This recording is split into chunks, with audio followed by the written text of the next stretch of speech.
Broadcasting live from somewhere in the Shadow Realm, this is YuGiOh Duel Links Talk. Here's your host, Doug Dimmadoo.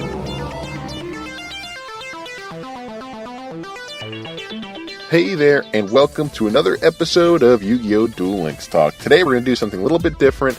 We're going to be featuring a deck build that one of our listeners has sent on over. That's a really good one, and one that could probably help you out very much when you're playing PvP. This one was provided by Lone Wolf Mewtwo, and I'll spell it out for you. The Twitter handle is at lone_wolf_mew and the number 2. So it's Lone Wolf Mewtwo. So yeah, he sent over just a really good deck build, and I've actually enjoyed just looking at all the pieces here. And this is one that I've been wanting to build if I had the pieces, but it seems like one that that could be a little bit harder to get as far as the extra deck pieces, because you'd have to run through the Crimson Kingdom box set more than once, ideally. Now this could work if you just go through it once and you get one of each of the extra deck monsters that you really want for this one. But the main strategy behind it is getting your Buster Blade or the Dragon Destroyer Swordsman or your Dark Paladin or even both out onto the field, because they're just both absolute monsters in more ways than one. Buster Blader is fantastic in the sense that it inflicts piercing damage to any defense position monsters that are on the field, and Dark Paladin has the built-in effect where you can discard a card from your hand to negate any spell card that your opponent uses. So as long as you got cards in your hand and you have Dark Paladin on the field, it really reduces the versatility that your opponent can really play on their side of the field. So that's why, Dark Paladin's great, especially with the amount of players that are using cards like Enemy Controller and Order to Charge and cards like that. Dark Paladin, with its negate factor built in with its effect, is just ridiculously good. So at least the way that the Lone Wolf Mewtwo set things up was he runs 3 copies of Buster Blader. If you don't remember, it's level 7 warrior, 2600 attack, 2300 defense. This card gains 500 attack for each Dragon-type monster your opponent controls or is in their graveyard. So overall, good card on its own, but it seems like for the most part you're going to be using this as fodder for your fusion summons. Next, he runs 2 copies of Mirage Dragon, a level 4 dragon where your opponent cannot activate trap cards during the battle phase. So this is where I really like where the strategy's coming in, and this was a pretty intuitive thought on Lone Wolf Mewtwo's part, is that having a Mirage Dragon on the field while potentially also having your Dark Paladin on the field really starts limiting your opponent and what they can do. So having your Mirage Dragon on the field keeps your opponent from activating trap cards during the battle step, while also being able to negate spell cards. Granted, you have additional cards in your hand to expend to negate those effects. Seeing how many of the good trap cards out there, like Machizer and stuff like that, are usable only during the battle step, Mirage Dragon just makes things a lot more difficult on the opponent if you have it on the field. So that was a really good call, adding that one into the deck. Then you also just got two just utility cards that can be used as fusion material. You can use anything like that, any of those types of cards, but at least for this one I'm looking at Mystical Sheep number 1, the level 3 beast, 1150 attack, 900 defense. You can substitute this card for any one fusion material monster, and when you do this, the other fusion material monsters must be the correct ones. So there are multiple cards like this. Mystical Sheep number 1, I think, is unlocked by leveling up Joey. There is also one that you can unlock by leveling up Yugi, and also there is one that you can unlock by leveling up Seto Kaiba.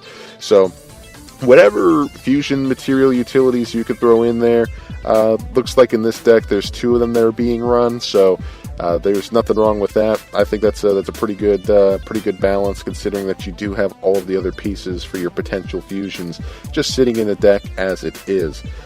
Next, we got 2 copies of Red Eyes Wyvern, and if you're able to run through Crimson Kingdom that well, and you're able to get a second copy of Red Eyes Wyvern, you just can't go wrong, because if you're sitting there with an 1800 attack, 1600 defense, it's a level 4 dragon.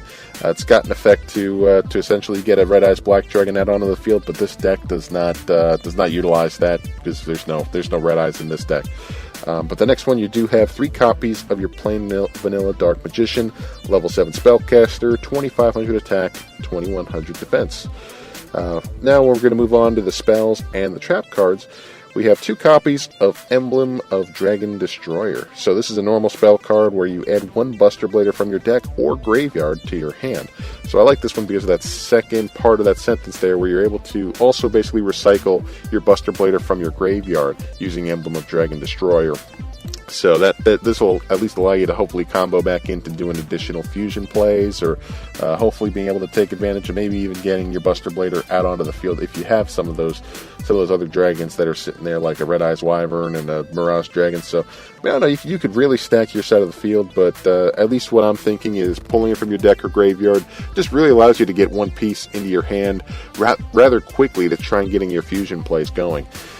Now, I like what Lone Wolf Mewtwo does here. This is a similar setup with the fusion cards that I tend to play with my fusion decks. He runs 1 copy of Fusion Gate, which is a field spell card where, while it's on the field, the turn player can fusion summon 1 fusion monster from their extra deck by banishing fusion materials listed on it from their hand or field. So what this does is allow both players to do it during each of their turns, but if your opponent doesn't have any extra deck monsters, then they're not going to have any use for Fusion Gate.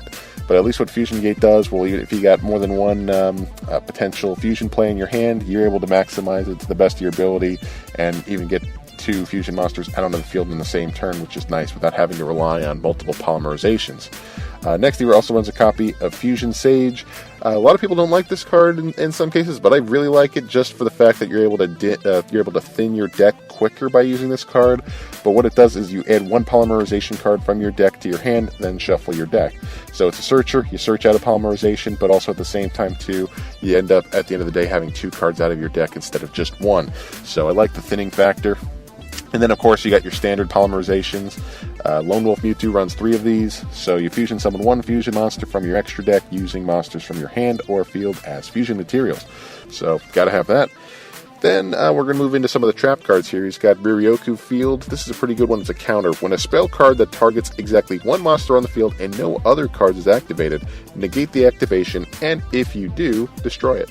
Then there's a copy of Trap Jammer. It's a counter where when your opponent activates a trap card during the battle phase, negate the activation, and if you do, destroy it. So overall, 2 really good trap cards.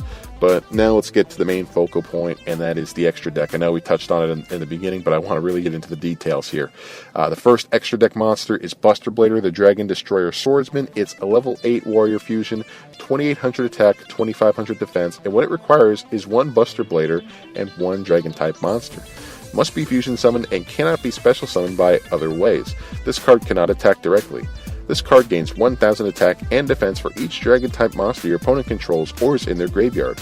Change all Dragon-type monsters your opponent controls to defense position. Also, Dragon-type monsters in your opponent's possession cannot activate their effects. If this card attacks a defense position monster, inflict piercing battle damage to your opponent.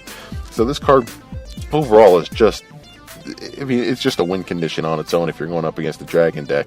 Just because it's keeping their effects from being activated, it's turning them all to defense position. Yeah, it can't attack directly to life points, but hopefully you got other cards in play to also just take care of that once you clear the field. But the fact that it's able to inflict piercing damage to the opponent is just another great feature of this card. And, I mean, there's not a whole lot else I could say about it. It's just one of the better fusion monsters in the game right now.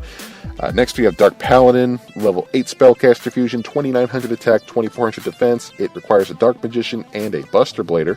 Must be fusion summoned and cannot be special summoned by other ways. During either player's turn when a spell card is activated, you can discard 1 card, negate the activation, and if you do, destroy it. This card must be face up on the field to activate and to resolve this effect. This card also gains 500 attack for each Dragon-type monster on the field or in either player's graveyard. So, I like the idea of having a Dark Paladin out there, while even having some Mirage Dragon cards or Red Eyes Wyverns either on the field or in the graveyard, because then you're able to start boosting your monsters on your own. You're able to start boosting your Dark Paladin to at least a 3400 attack if you have at least 1 Dragon-type monster out there. But that's not even considering any Dragon-type monsters that your opponents are playing, because keep in mind, Dragon monsters seem to be a really prevalent style of deck that's out there right now. Just given all the additional support, especially since we recently had that structure deck upgrade. So you're going to have a lot of people playing these Dragon type decks. So having a Dark Paladin and a Buster Blader Dragon Destroyer Swordsman, my goodness, I mean, you pretty much cornered the market. But even on their own, even if you're going against decks that don't have any Dragon monsters, these 2 fusion monsters, just based off of their attacks, I mean, they're already going to do very well as long as you're able to get them on the field. So that's just the whole name of the game, is setting things up. There are multiple ways that you can try and effectively use this deck from a skill standpoint. There are skills like Destiny Draw, I'm sure you could go for. You can start off with Balance to give yourself another chance to draw into a really good hand. Balance is also pretty decent as well. I'm not too fond of Balance, just because there's a lot that goes into making sure that everything is perfect to try and get your best odds to draw that good hand with Balance. But overall, there's a lot of good skills that you could use with it. I don't think there's any wrong answer when it comes to that. But overall, this is kind of the gist of Lone Wolf Mewtwo's deck, and definitely check him out on Twitter too. He's definitely doing a lot of good stuff with his decks. I think we've seen him in action with some duels. He's got some real good talent there. So, but yeah, just wanted to give this a viewer shout out. If there is a deck that you've been running that you would like us to showcase in an upcoming episode as well, feel free to reach out on Twitter at YuGiOh Deck Talk. It's all one word, at YuGiOh Deck Talk. And I'd love to do quite a few more episodes of this, because this is pretty fun to see what the viewers are building. And a deck like this one is just really, really good. So anyway, that's it for today's episode. Thanks again for tuning in, and we'll see you next time. Take care.